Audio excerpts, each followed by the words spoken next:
Hey, welcome back to Well, That's Interesting. If this sounds intense, that's because it fucking is edition. Today is episode 147, Man Falls Through Thunderstorm and Lives, and How to Survive the Dinosaur Age.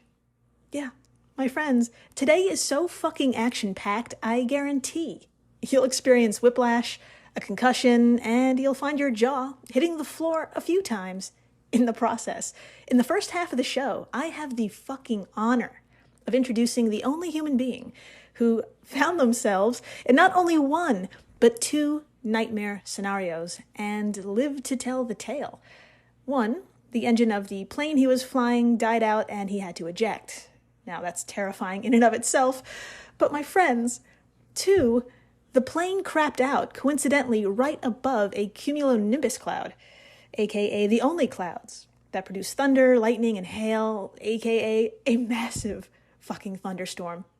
The moments which unfolded after abandoning his plane are that of legend, and we are going to literally ride that storm with him and experience a survival story literally unlike any other. Then after the break, if you think falling through a thunderstorm is just about the worst place you can find yourself, author Cody Cassidy just said, "Hold my beer." My friends, after the break, it's time for everyone's favorite segment. Let's read from a book, motherfucker. And I have been gifted with another honor, that of introducing to you his latest, How to Survive History. Again, this is not a commercial, it's not a pitch, I just fucking love this book, and you will too. You needed it like yesterday, for real. And just like the title suggests, this book focuses on surviving historical catastrophes and a whole lot more dangerous, and I mean dangerous situations. Today, we're going to charge up the old time machine and dialing it way the fuck back to the age of the dinosaurs. And we're going to answer the question, can we survive? My friends, the Earth was a very different place 70 million years ago, and let's just say it's so fucked up. An adult T-Rex is the least of your concern. And I cannot wait to get into it with you. In the meantime, I'm Jill Chacha, and if this is your first time listening, welcome to the flock, my delicate business goose. And to every other member of the flock, congratulations. This is the third year of the show. We made it to 3 fucking years. So give yourself a round of applause. It could not have happened without you. Thank you, thank you, thank you. Love you, love you, love you, thank you. Here's to many more just incredible episodes. And I think it's just a wonderful coincidence that it falls on an episode like this. So, Jesus Christ, it's fucking crazy. So we have so much to cover. I think we should begin. So join me, will you, on a hot summer's day back in an era I wouldn't want to visit either. It's the 1950s.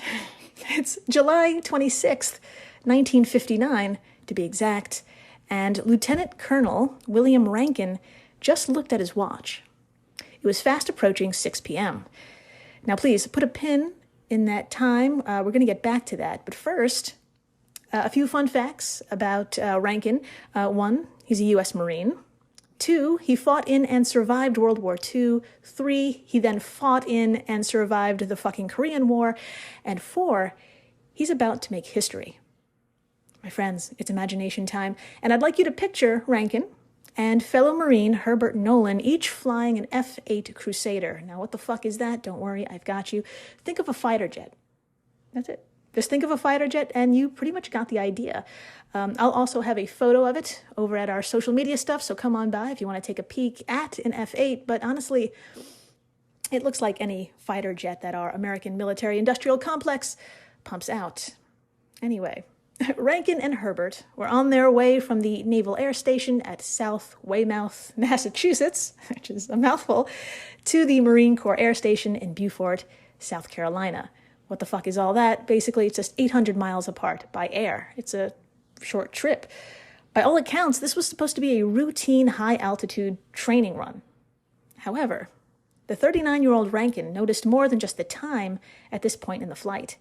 They were fast approaching a massive storm cloud, one easily towering over 45,000 feet. But the experienced pilot knew very well how to handle this situation. you get your ass above it. Now, a few fun facts about the cloud Rankin saw. Tis no floof. Tis no floof like the cumulus cloud we all know and love, and you could probably eat. Yeah, you heard me. Check out episode 123. You can't drink soy sauce, but you can eat a whole cloud. If you haven't had to listen to that, please do. It's fucking delightful. And yes, you can eat a cloud, and I tell you how. But anyway, this was no cumulus, my insignificant business goose. The cloud Rankin had his eyes on was a cumulonimbus cloud, which is a monster. I'm sure many of us have seen it, and if you've seen them from a distance, you know the horrifying heft of these clouds. Quote, cumulonimbus clouds are the villains of the cloud world. Characterized by towering columns of turbulent layers, these menacing formations of water vapor are the only ones known to produce thunder, lightning, and hail, and they certainly look the part. While most clouds don't even reach 2,000 meters or 6,500 feet, cumulonimbus clouds climb up to 20,000 meters or 60,000 feet, I can't even say it, to create huge anvil shapes, end quote. So, my friends, 60,000 fucking feet. If you need more context, I got you. Head on over to this episode's Twitter or Instagram post, and there will be a graphic with our notorious cumulonimbus cloud just fucking towering over every other cloud to scale. It's just too big. It's too big. It's too big. Put it back. I can't. It's too big. And in this particular case, Rankin and his buddy Herbert had to increase their altitude to 47,000 feet to avoid it. Luckily, South Carolina, their destination, was not too far off in the distance. And cruising at 600 miles per hour, yeah, surely they're going to get there in no time, right? No, of course not. Not on this show. And not for our dear Rankin. At this altitude, he felt what he described as a bump, followed by a rumble from the F-8's engine. And then, silence. The engine had stopped, and warning lights had begun flashing. Now, that's horrifying to me, but this was not Rankin's first rodeo. With 100 battle missions and a bailout in enemy fire over Korea under his belt, he knew the procedure. 1. Communication. Rankin transmitted a brief, nearly unnaturally calm message to Herbert in this moment. Quote, power failure, may have to eject. End quote. That's it. Barely 2 sentences. Now, the operative word here was may. Rankin reached over to deploy auxiliary power for the aircraft. This is step 2. And you guessed it, the lever broke off in his hand. And that's when shit really hit the fan. Quote, as the unpowered aircraft began to heavily nosedive, Rankin considered other options. He knew that this extreme altitude presented several problems, such as frigid temperatures, severe decompression, and almost non-existent levels of oxygen. Even worse, Rankin wasn't wearing a pressure suit. End quote. From Anders Clark of disciplesofflight.com. Now, my friends, despite being practically naked and vulnerable to the elements, Rankin decided to, quote, put his life in the hands of the ingenious engineers who had sweated for years to anticipate this problem. He pulled 2 overhead handles to trigger a fast sequence. 1, a canvas windscreen came down over his face. 2, the plane's canopy blew off. 3, an explosive charge sent the seat and pilot into the thin, negative 58 degree Fahrenheit air, leaving Marine Rankin 40,000 feet up with only his jet helmet, oxygen mask, and his parachute, preset to open automatically at the safe breathing level of 10,000 feet. End quote. From the aptly named Time magazine article, The Nightmare Fall. Yeah, and that nightmare fall began with the stinging pain of negative 58 degrees Fahrenheit, or negative 50 degrees Celsius, that air attacking his left hand. For you see, when he was shot out of the plane, the force knocked off one of his goddamn gloves, exposing his flesh to the freezing temperatures. But again, that's just the start. Thanks to the altitude, the sudden decompression caused his abdomen to swell, and blood leaked from his eyes, nose, ears, and mouth. But don't take my word for it. Quote, I had a terrible feeling like my abdomen was bloated twice its size. My nose seemed to explode. For 30 seconds, I thought the decompression had me, Rankin told Time magazine. It was a shocking cold all over. My ankles and wrists began to burn as though somebody had put dry ice on my skin. My left hand went numb. I had lost a glove when I went out. It seemed like I free fell in eternity. All this time, I had this keen desire to pull the ripcord, and I had to keep telling myself, if you do, you'll slow down and freeze to death, or die from a lack of oxygen. End quote.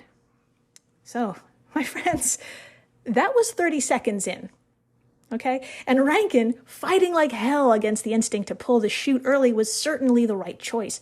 It would have prolonged his descent to the point where he could have died from hypothermia or even asphyxiation. And we're going to get into that part real quick. So put a pin in that too. So he just had to fall in this cold, bleeding from nearly every orifice, and blind. Yeah, you heard me. As he entered the upper reaches of the thunderstorm, his visibility was reduced to near zero. And blindly he kept falling and falling and falling until, quote, he began to worry that the barometric sensor and the automatic switch on his parachute had been damaged. Finally, he felt an upward tug on his harness as the parachute deployed. Though he couldn't see the parachute above him, Rankin tugged on the risers and was satisfied that, yes, it had deployed and inflated properly. End quote from Anders Clark. So, was this relief? Absolutely not. Unfucking believably, my friends, Rankin was actually nowhere near 10,000 feet, and the barometric sensor was damaged. The chaotic storm conditions prematurely triggered the automatic switch, leaving Rankin in a scene right out of Dante's Inferno. And I'm not fucking exaggerating. With the parachute deployed, his body was caught in the updrafts and dragged thousands of feet back up into the sky before once again falling. This pure hell repeated over and over and over so many times that Rankin lost count and lost his lunch. To put it mildly. Quote, I'd see lightning. Oh boy, do I remember that lightning. I never exactly heard the thunder. I felt it. I remember falling through hail, and that worried me. I was afraid the hail would tear the chute. Sometimes I was falling through heavy water. I'd take a breath and breathe in a mouthful of water. I was blown up and down as much as 6,000 feet at a time, and it went on for a long time. Like being on a very fast elevator with strong blasts of compressed air hitting you. At one point, I got seasick and heaved, he told Time magazine. So, let's take a minute. Let's take a minute because that was a lot. The man was falling through lightning, being pelted with shards of ice. Shockwaves from thunder rippled his body, and the air around him. This blows my fucking mind. The air around him was so saturated he had to hold his breath and selectively chose the optimal time to breathe because he had to avoid inhaling water and avoid the very real possibility of drowning in the fucking sky. How was your day today? I hope it was good. The only upside to this literal shitstorm is that they only last for X amount of time. It had finally begun to die down. Quote, at last, I realized I was getting warmer. The air was smooth and rain was falling on me. I figured I was down to 300 or 500 feet. I told myself, all I have to do now is make a good landing. End quote. Yes, my friends, Rankin was alive, beat to hell, but alive, and his fucking parachute was intact. Yeah, he found himself descending into the forests of the North Carolina backcountry, which to me sounds just as dangerous as the shitstorm, but I digress. Rankin actually got tangled in a fucking tree upon his landing, but luckily his helmet was still around his damn head, which protected his skull against the impact. Frostbitten, concussed, stiff, and nauseous, Rankin freed himself from that last clusterfuck and checked his watch. 6:40 p.m. Yeah. He had been thrown about in a thunderstorm for 40 goddamn minutes and survived. Round of goddamn applause, man. That's just a bitch. Now he had to deal with people.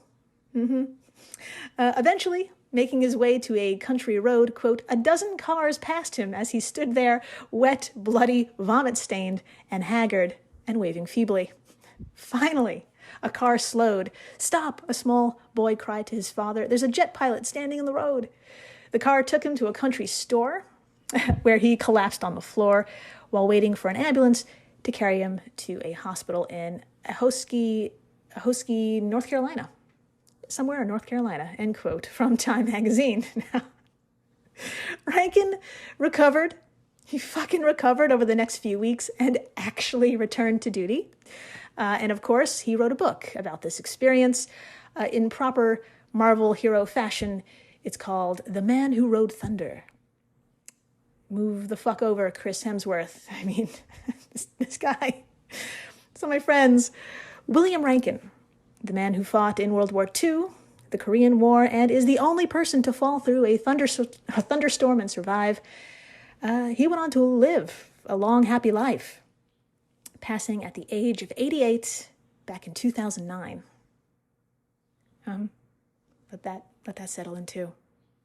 After the break, believe it or not, my friends, we are going to find ourselves in an even more dangerous situation.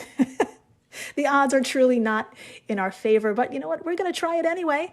Let's head on back to a time when the most successful predators ever walked the earth. Could our little asses survive? Oh God, this is so exciting. Please, stay tuned. TIAA is on a mission. Why? Because 54% of Black Americans don't have enough savings to retire. So in collaboration with big-name artists like Wyclef Jean, TIAA released Paper Right, new music inspiring a new financial future. With 100% of streaming sales going to a nonprofit that teaches students how to invest. Stream Paper Right now and help close the gap. When Johann Rall received the letter on Christmas Day 1776, he put it away to read later. Maybe he thought it was a season's greeting and wanted to save it for the fireside. But what it actually was a warning, delivered to the Hessian colonel, letting him know that General George Washington was crossing the Delaware and would soon attack his forces. The next day, when Rall lost the Battle of Trenton and died from 2 colonial Boxing Day musket balls, the letter was found, unopened, in his vest pocket.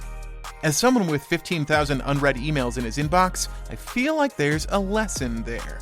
Oh well, this is The Constant, a history of getting things wrong. I'm Mark Chrysler. Every episode, we look at the bad ideas, mistakes, and accidents that misshaped our world. Find us at constantpodcast.com or wherever you get your podcasts.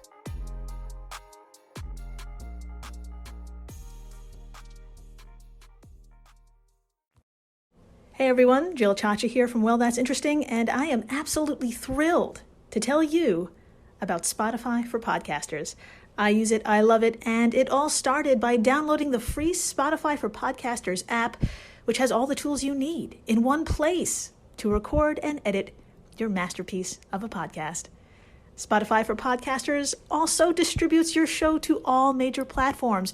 So when you hit publish, your episodes will stream not only on Spotify, but I'm talking about the Apples, the Googles, Stitcher, Good Pods, the other ones.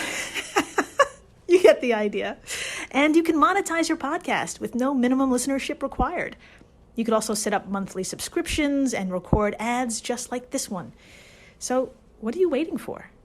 Download Spotify for Podcasters today and start changing the world. Oh, and please, stay interesting. 20th Century Studios presents Vacation Friends 2, now streaming only on Hulu. Look at us, all together again. We just wanted to give you guys a real honeymoon. Shots! Now streaming.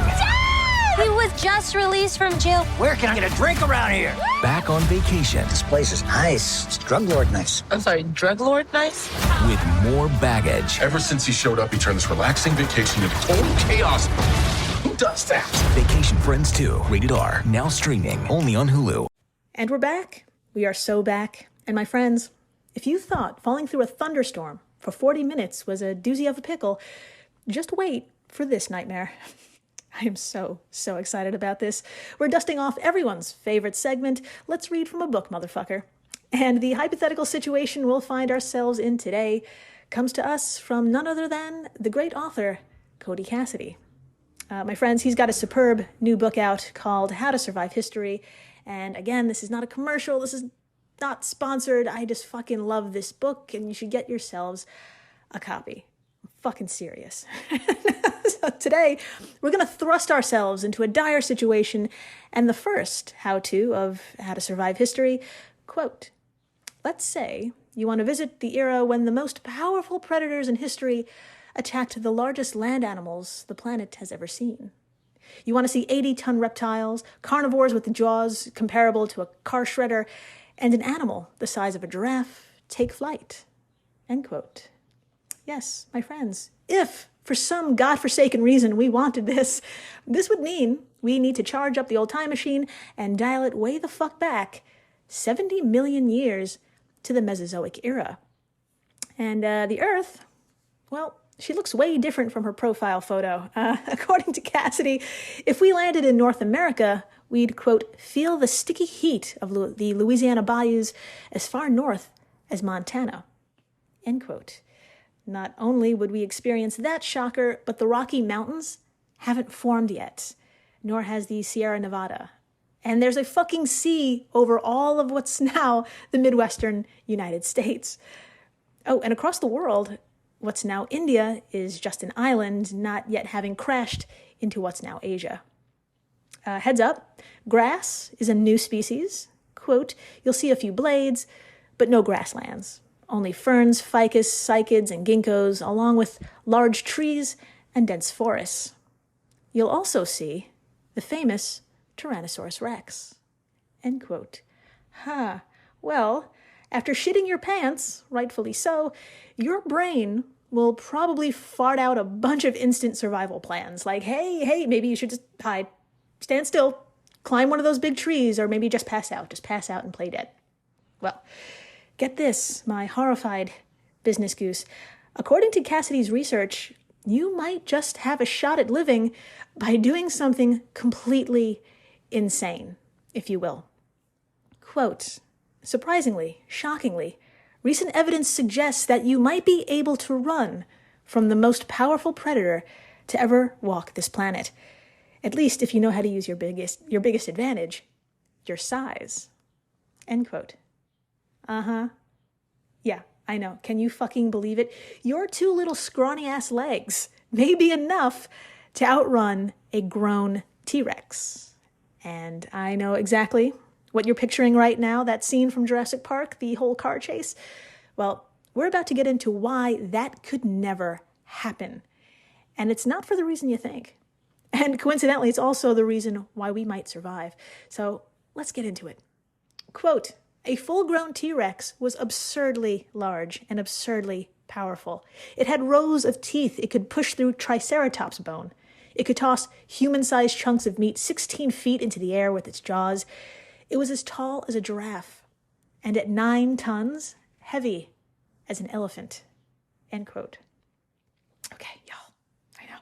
We just really need to let that sink in. A creature the height of a giraffe, which is like 16 to 18 feet tall, and weighing as much as a grown-ass elephant, with all the teeth. Oh, and all the fucking muscle. Get this. Quote, T-Rex had proportionally more muscles devoted to its movement than nearly any animal that's ever lived, says Eric Snively, a biologist at Oklahoma State University who studies the biomechanics of dinosaurs. And yet, if you see one, you should only be mildly concerned, because a T-Rex couldn't run. End quote. Mic drop. You fucking heard that excerpt. That's right. A T-Rex couldn't run. A grown T-Rex could not run. Cassidy goes on to interview John Hutchinson, lead author of a paper with the fabulously bereft title, Tyrannosaurus Was Not a Fast Runner, and snagged this answer after asking what a T-Rex's performance in a race would look like. Quote, a short distance jog is about the best we'd expect, and not with a fast start either. End quote. Yeah. So, my brilliant and lucky business goose, I bet you're thinking, holy shit, I bet this is because the fucker is just too big to run. Yeah, You're absolutely right. Let's look at the fucking math. Quote, bone strength only squares as volume cubes. The result is that as an animal increases in size, it requires proportionally more muscle and leg bone to stand, move, and run. Beyond a certain size, running becomes physically impossible, which is why giants and King Kong only exist in fairy tales. For all their muscular bulk, the T-Rex's leg bones would have shattered under anything more than the stress of a brisk walk. Judging by its mass, muscle, and bone, Snively doesn't believe an adult T-Rex could have moved faster than 12 or 13 miles per hour. Another mic drop, end quote. That's it. Yeah. So, my relieved business goose, please give yourself a round of applause. We just survived an encounter with a grown T-Rex by basically running for our lives, and you looked great the entire time, by the way. You looked amazing. I've never seen anyone run in a panic with such elegance. Now, that's the good news. From here on out, the rest of the show will go thusly. Some bad news, followed by some good news, and then more bad news. Really, really bad. Here's why.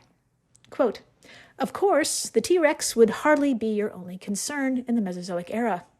Numerous other meat-eating dinos of various sizes might take an interest in snacking on you. Once again, whether you can outrun them or not depends on their weight. End quote. Okay, I know what you're thinking. Oh, crap. Are we dealing with, like, these lean motherfuckers? And the answer is yes. But you'll want to know why we'll probably die this way, at the very least, right? I mean, you'll want to know just how many dinosaurs are capable of making us such an easy fucking meal. You should at least know that. So, back in ye old 2017, the aptly named biologist Miriam Hurt and friends answered the Tom Cruisiest question of all time. Is there an optimal size for speed? And yes, there is. And the way they answered this question is the most obsessive, compulsive thing I've ever seen.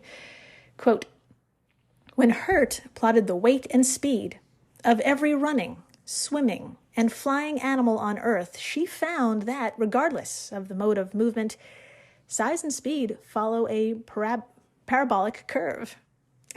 Both the smallest and the largest animals are the slowest. She concluded that if you were designing an animal for speed, it should weigh approximately 200 pounds. End quote. Yikes. Hurt suggests anything larger than 6,000 pounds we could possibly outrun. If you're in shape, so quit vaping. It'll help in this situation. But, big ass, but this means we need to keep a lookout for, like, mid-sized dinosaurs. And there's a lot of them that weigh less than 6,000 pounds. So we need a plan. Y'all, we need a plan. And lucky for us, animals today can help us figure one out. Alan Wilson, a professor at the Royal Veterinary College at the University of London, somehow attached accelerometers to cheetahs, impalas, lions, and zebras, and found this shit out. Get this. Quote, his measurements suggest the cheetah is capable of running at least 53 miles per hour, while its prey, the impala, tops out at a mere 40. Likewise, the lion can reach 46 miles per hour. Y'all, that's too fast. I can't. While the zebra can only run 31 miles per hour. Despite their significant speed deficit, both the impala and zebra successfully escape in 2 out of every 3 pursuits. End quote. But yeah.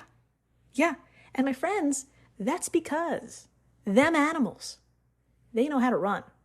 They run, like, smart, if you will. When Wilson put the acceleration data and the athletic performance of both predator and prey into a computer model and ran simulations, he saw some amazing shit and came up with a motherfucking plan. Quote, he found 2 tactics that those being chased should employ.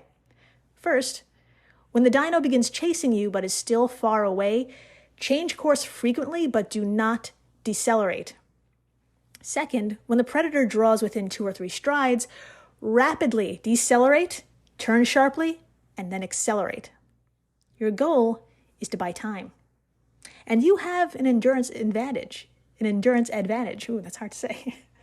Recent studies suggest dinosaur species may have possessed remarkable endurance for their size, but your springy hips, stretchy Achilles tendons, and efficient cooling systems make you one of the greatest endurance runners nature has ever created. Ooh la la.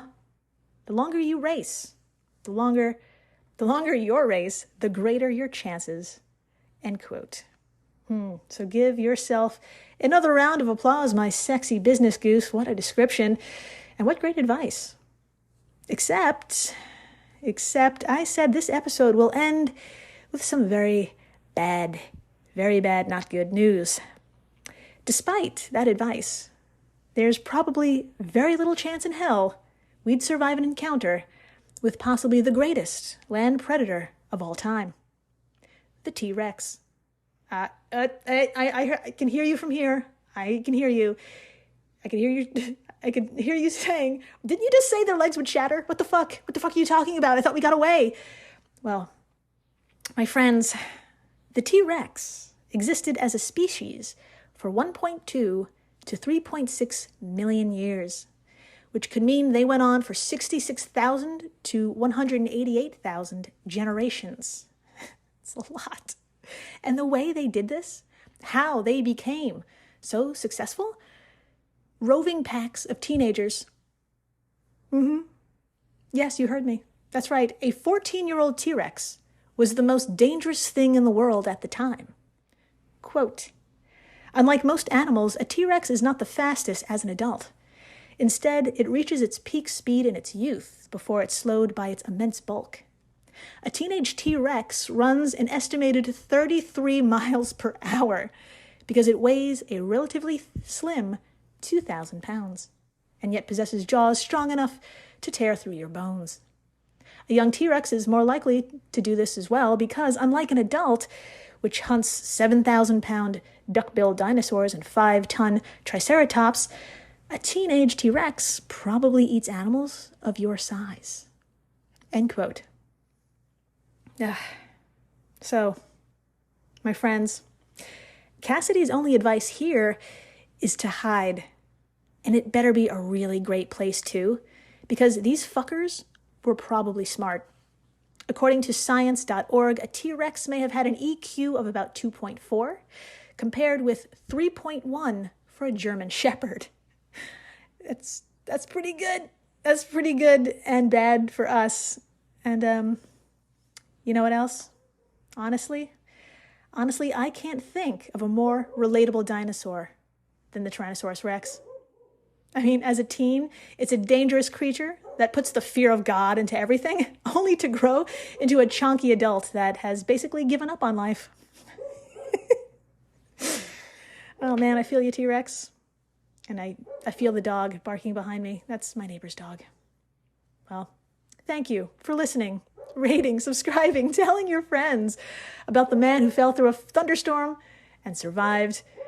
Tell them about just like the running techniques. Just text them without context about the running techniques. And thank you for 3 amazing fucking years. I'm speechless. The dog is not speechless. So, please, stay interesting.